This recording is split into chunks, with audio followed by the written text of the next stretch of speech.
No podía mirar atrás. No quería mirar atrás.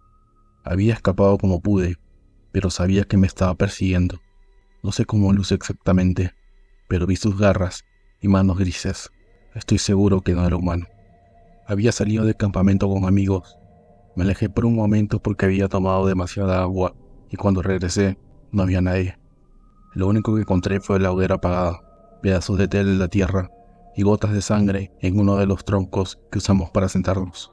Por un momento pensé que quizás era una broma, pero nos costó mucho encender el fuego como para que lo hayan apagado. No sabía qué hacer. Estábamos demasiado lejos como para tener señal en el celular y ya era de noche. Fue entonces cuando escuché que alguien o algo había pisado una hoja. Me quedé quieto y miré hacia mis costados. No había nada.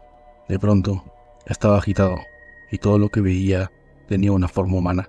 Pensé en esconderme en la carpa, pero temía más no saber si algo se estaba acercando. Vi que una rama se movió y nunca sentí el golpe en la nuca. Desperté dentro de una cueva. Tenía los brazos amarrados a un poste y todo era oscuridad. Mientras mis ojos se acostumbraban al lugar, sentí que había alguien a mi costado.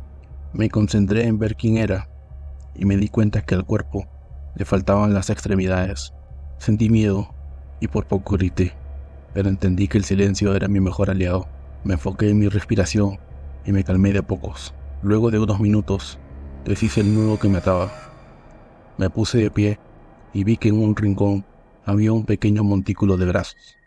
Me apoyé en las paredes de la cueva y sentí que mis manos se habían ensuciado con un líquido pegajoso. No quise ver qué era, pero mi mente ya me había dado una respuesta.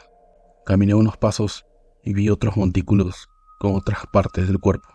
Un oso no es tan ordenado, me dije. Di media vuelta y empecé a correr. A los pocos segundos vi un punto de luz y supe que era una salida.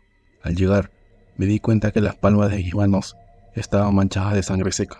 Ejercité mi respiración y busqué el árbol más grande que tenía cerca. Lo subí con dificultad y al llegar a lo más alto, busqué las luces de la ciudad.